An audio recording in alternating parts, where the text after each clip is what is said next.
interview has been conducted for The Journey, Personal Testimonies of Africans Living and Working in Scotland. This is an oral history project. My name is Dr. Sue Morrison and the respondent is Ade. This is June 2022 and the interview is taking place at John Charity Studio, which is in Mulgai. Thank you very much for agreeing to be interviewed for the project, Ade. Thank you. For the record, would you please confirm your full name? So it's Ade Aibinu. Thank you. And would you give me just your year of birth? So that's 1988. Thank you. And may I ask where you were born? So born in southwest Nigeria in a place called Oboh-Macleod. Thank you. Would you tell me a bit about your birth family, your upbringing? Yeah, so I lived in southwest Nigeria for a couple of years and then went to a different part of Nigeria called Lagos, which a couple of people might be familiar with.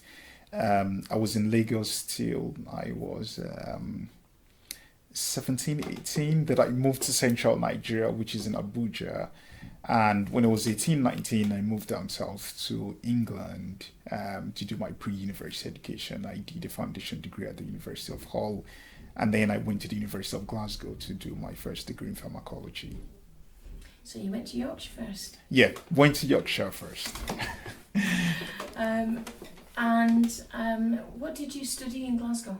So I studied pharmacology, which basically deals with the mechanism of drug actions. Thank you very much. And that was at Glasgow University? Yeah, at the University of Glasgow. What were your first impressions of Scotland? It's been such a long time. I don't have any negative impressions of Scotland, coming in 2008. The only thing I would say is there were hardly any black person when I came to Scotland. Even being at the University of Glasgow, there was hardly any black person at the University of Glasgow as well at the time. But I think on reflection, thinking back from 2008 up until now, things have greatly improved. I now see, first, second generation immigrants, sons of immigrants in Glasgow City Centre, which is a massive improvement compared to what was obtainable 10, 12 years ago. So in that sense, the demographics of the character of the city is changing. But at the time, I really didn't have much negative experience, perhaps because I was so focused on my academics, being in a bubble with several students. So I didn't have much interaction with the fabrics of society and things which existed. Obviously, after my first degree, I then interacted more with Glasgow itself. But for the first 4 years at Glasgow Uni, I think I was just focused on being a student. What did you do after your studies? Right, so after my studies, I then moved on to further study, something completely separate. I did a research degree at Strathclyde Institute of Pharmacy and Biomedical Sciences in drug formulation, basically looking at developing drugs for treating type 2 diabetes.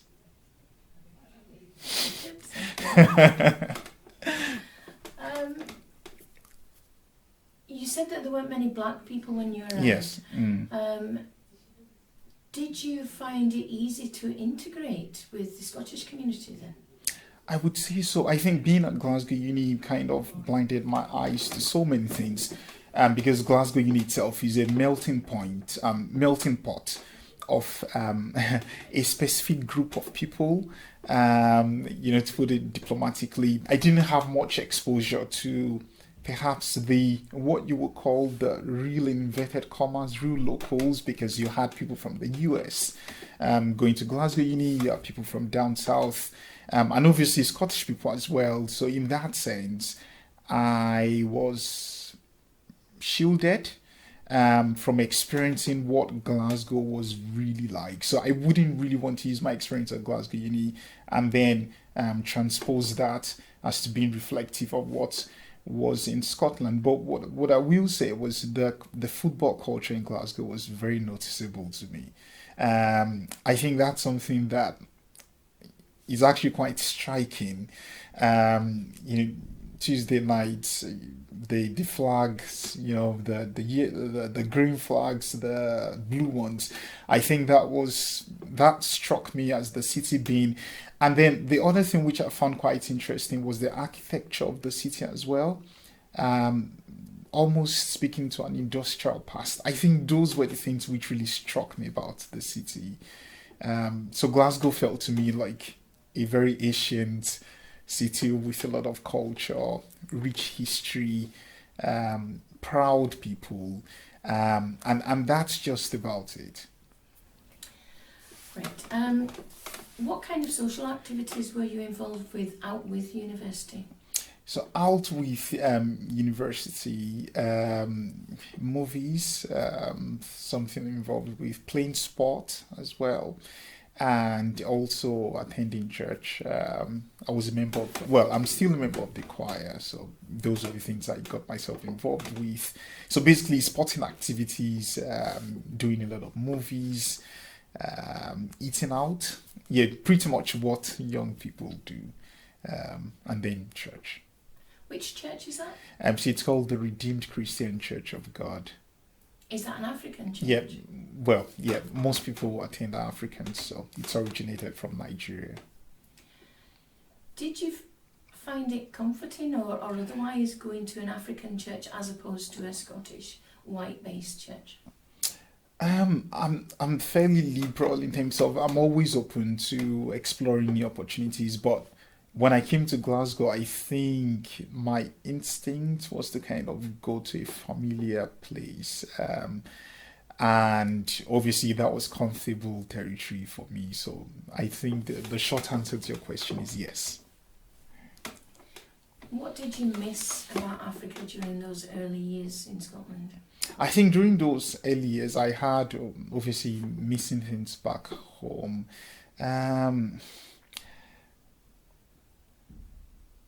I think being around a kind of support system was obviously missed. The weather isn't really great in Glasgow, so so yeah. So I definitely missed having summer all year round.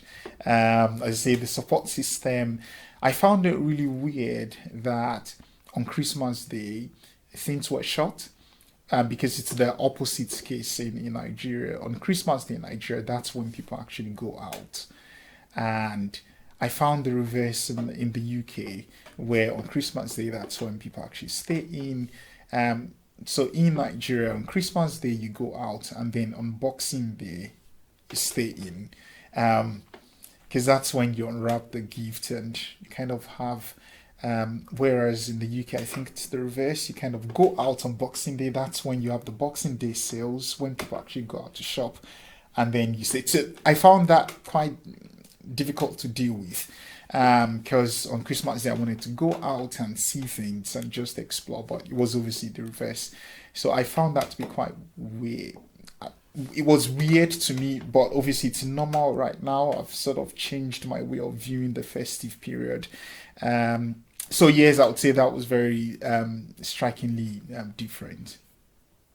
Over the years, in relation to that particular cultural celebration, has your attitude changed, or have you perhaps met up with other Africans and enjoy a more traditional Nigerian type Christmas and Boxing Day? What do you do now? How do you celebrate Christmas? Yeah, so it's slightly different from me now. Obviously, I still, to be honest, I think I'm getting immersed in British culture right now. On Christmas Day, I think last Christmas, I had a list of TV programs I wanted to watch. I think there was a program called Greatest Snowman on Channel 4, which I had seen the reviews, but that's just not how I would have planned things 7 or 8 years ago. So I kind of have a plan for my Christmas Day right now. I don't really do much on Boxing Day, which was the reverse, but I still meet up with other Africans because we celebrate things in church, and we have Christmas events to kind of meet up with each other. But I think what I've experienced, because I came here when I was a matured teenager, let me put it that way, so it was easy for me to change some things. I've not completely changed. I still think, obviously I left Nigeria when I was 18, 19, so I still regard myself as being Nigerian, but I think a lot of things have probably dropped them. Not intentionally, but just as a consequence of time. I'm coming at such an age, having Scottish friends, whilst I was in undergrad, they've obviously rubbed off on me on so many things. So, but yes, over the years, a lot of things have changed. And I've adopted things that I probably normally would not have done, like, sitting down in the house on Christmas Day and having roast turkey dinner. That's just not the Nigerian culture for, how we celebrate Christmas. It's completely different. Are there any more cultural traditions that you've kind of changed, adapted? Yeah, I have to think about these. I think the end of the year is probably the biggest thing for me.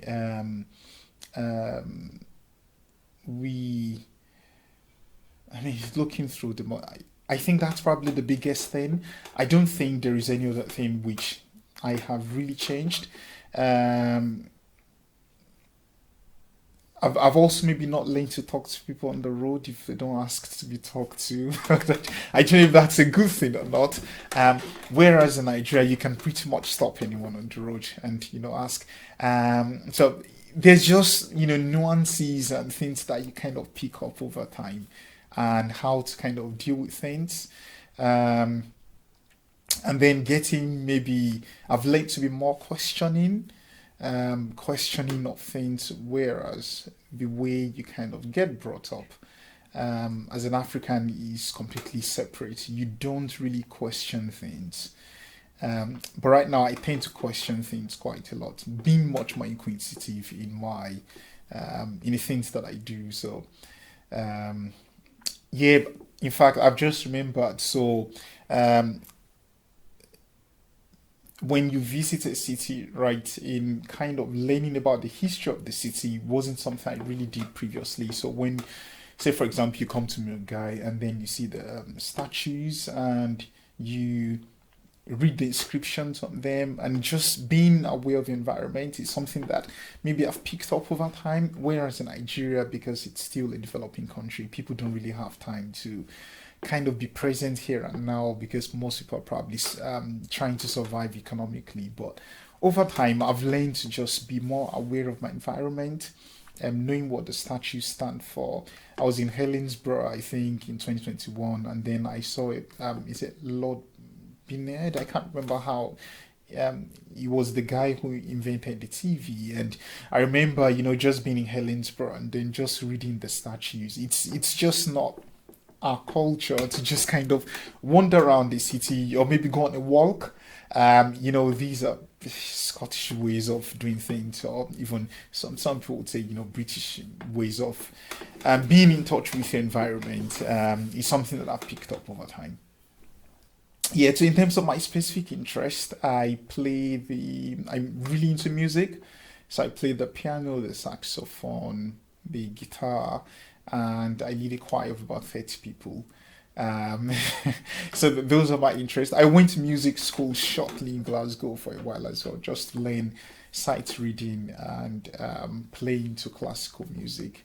But besides that, that's just my hobby, right? I'm really passionate about education. So I lecture right now in a college, and I also work with the University of Glasgow in terms of widening access to people from disadvantaged backgrounds to get them into top professions like STEM subjects, basically. So yes, I'm extremely passionate about education, mentorship, and on the side, I'm into music. Thank you. You've become more questioning over time, as you said there. You've become more politically aware as well. Yeah. Could you tell me about that, please? Yeah, so I obviously finished my undergrad, my research degree, went on to a doctorate. In 2015, after the general election, I decided to join the Conservative Party. I knew it was maybe not the most popular party to join in Scotland, given the history, with Margaret Thatcher and industrial past of Glasgow. But I still joined anyway. And then in 2016, I put myself forward for a council seat. Stood in 2017, which I won, and apparently I was the first black person to be a councillor in the history of Glasgow. But that was in 2017. So I would say I know quite a lot about British politics. Yeah, quite a lot. When you stood as a councillor, what were your particular concerns, and why did you stand as a councillor? Yeah, I think, standing, obviously, you wanted people who reflected in society. You wanted politics to be reflective. And for me, it's, although I've recently left at the recently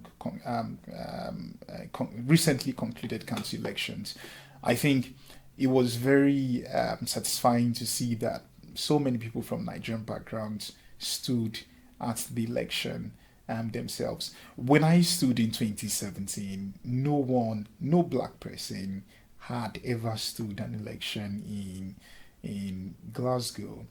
So you could see the weight which was on me. I didn't know how to handle hostings. I had a different, a name which sounded different. I still have my Nigerian accent. Although most people would know once they've had conversation with me that I've obviously been here for a very long period of time, because there was just ways I would communicate which people would know he's been here for over 10 years. But I still have my Nigerian accent. I'm still, if you like, still my character still holds, but the superficial bit is almost tending towards the Scottish side, but I still regard myself as being primarily Nigerian. And so it was very challenging to go to political hostings and speak about Scottish issues. That was quite challenging because obviously you need to have a stake in something for you to be able to to speak about it. But I believe you can't have taxation without representation. Once you begin to pay tax to a particular society, then you should have a say in how resources are distributed and in terms of how the society is being built as well. And then even when you consider historical links, black people have been very instrumental in the contributing to Glasgow as a city, as a culture. And I think, given the changing demographics in Glasgow, we'll see what the recently concluded census says, once it's been concluded. And I'm sure the numbers would have improved upon what it was 10 years ago. So I think black people do need to be represented. But for me, it's also about ensuring we don't waste talent as well. It's not just about, there are so many kids from diverse backgrounds, and I think they need an opportunity to express themselves and to maximize their potentials. Even as a lecturer, being in class as a black person, and when I say black student, you can tell they feel much more comfortable knowing that they've got someone they can relate to, and it almost encourages them to say, if this guy can be there lecturing, then, I probably can as well. So yes, it's all positive. That is important because you're setting a personal example. Yeah, absolutely. So that they can aspire to follow. Do you think there are enough avenues, as you mentioned earlier, for blacks to express themselves? I think, to be honest, this is going to be quite challenging because when I stood in training, I'm a bit of someone who I don't really wait for people to move before I move. So I don't like to use my own personal experiences to kind of judge other people as well. When I stood in 2016, there was no support, right? I did it by myself, basically. I encouraged myself, motivated myself. I think we need the right support systems in place. We need to be much more articulate and clear in terms of what our intentions are as a society in relation to societal cohesion and how we intend to achieve these. And that's where the Scottish government comes into place, the local government comes into place, and even what you're doing at a community level in order to point people to those opportunities. And I'll use something very practical so that people can understand what I'm trying to explain. When you come from a culture where you have a different political system, most Africans don't even know how to access funding for things. So that's very practical. People don't know how to access government websites. And even when you speak to people about certain opportunities, you can find them you can almost see them being gobsmacked and saying, oh, I never knew these opportunities exist. I never knew you could do this and then be helped with this. I didn't know I could have access to free tuition. So all these opportunities, people need to be signposted. And I think we need to be much more proactive in helping Africans, immigrants to be aware of the opportunities around them and building the right enduring sort of infrastructure to encourage them to access those opportunities. I think once we've done that first step, then we can speak about increasing what we have, encouraging more people to be active participants in social life. Because the difference is you can't really compete with someone who has a history dating back to 100 or 200 years in a society when you've only come to the same place 1 minute ago. So people do need help. Thank you very much. What would you say are the major issues affecting people coming to Scotland now? And I'm thinking of Africans, Iraqis, Ukrainians. Yes. What are the major issues that they face when they arrive in Scotland? Yeah, it might sound very funny, right? So the first day when I came to England, I was shocked, first of all, that a letter came through the letterbox, because I thought post office using the postal system was a thing of the past. But it's a very, very efficient system. And even something as basic as how to register with your GP, things which people take for granted. How do you access the post office? How do you register for a bank account? What does an NI number mean? I think all these are critical things which, when people come from a different culture, it's totally separate. So I do think that can be quite challenging for people, and also understanding the environment. I think it's important. So you have a lot of Africans coming with children, and they don't even know how the Scottish education system works. I think that's very critical. And things like these would help with societal cohesion as well.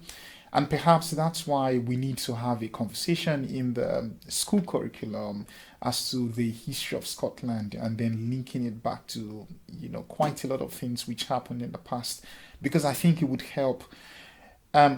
Because I came when I was 18, 19, I can still think back to what I did when I was in Nigeria. Although the longer I stay here, it's becoming more and more challenging to remember things.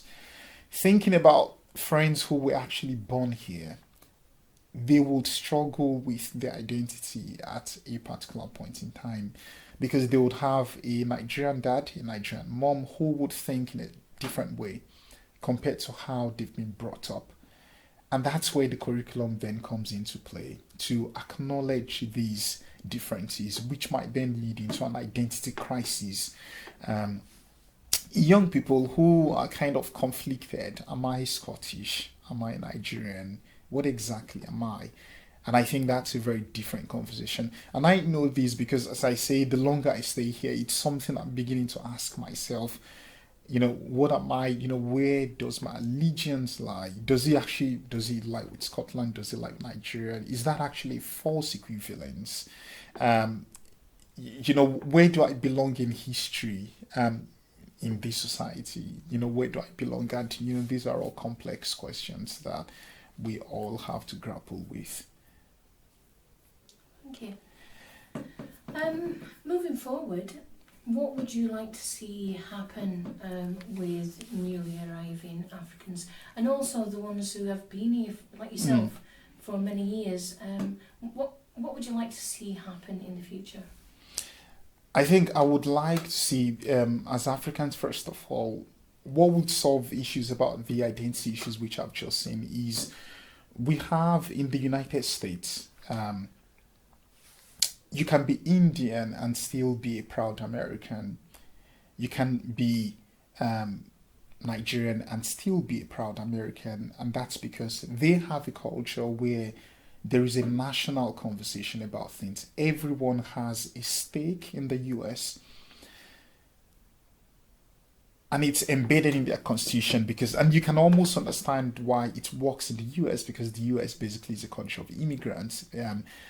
It's different to the United Kingdom, to Scotland, because you can trace back to thousands of years people who were actually natives here, whereas in the US you don't have anything like that. I think the US is about 300 and is it 6 years old, as it's a newly formed country.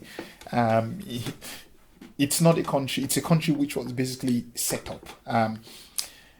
I think there needs to be a national conversation in helping people to see parts of themselves in Scottish life, and that's where the history of Scotland itself comes into play, in helping people to be able to identify themselves as being as having contributed in one way or the other to Scotland, either as part of the Commonwealth, or as you say, even people from Iraqi. I'm sure there have been great people who were Iraqis in Scotland who have contributed to public life. All these will foster national unity and also foster a sense of identity, which would make people to be proud of their ethnic backgrounds, but also what I call their adopted home. I think that's all of my questions. Okay. I thank you for taking the time to see me today. Is there anything that you would like to add or an issue you'd like to speak about? No, it's. I think it's perfect and it's nice. Thank you very much. Thank you very much.